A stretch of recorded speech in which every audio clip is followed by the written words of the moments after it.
Hi everybody and welcome back to the HardReset.Info channel. In today's video I'm going to show you how you can easily rename your House of Marley Get Together speaker in your Android device.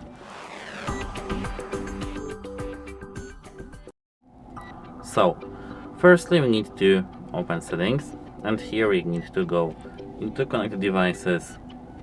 Here we have to go into this gear icon, and now we have to tap this pen icon near our name. Now we can easily rename our speaker. We can add some emotes, delete some emotes, add some text, delete some text, etc.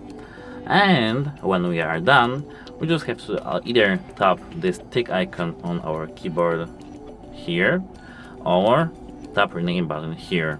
It's up to you actually. That's it, hope it helps you, and goodbye.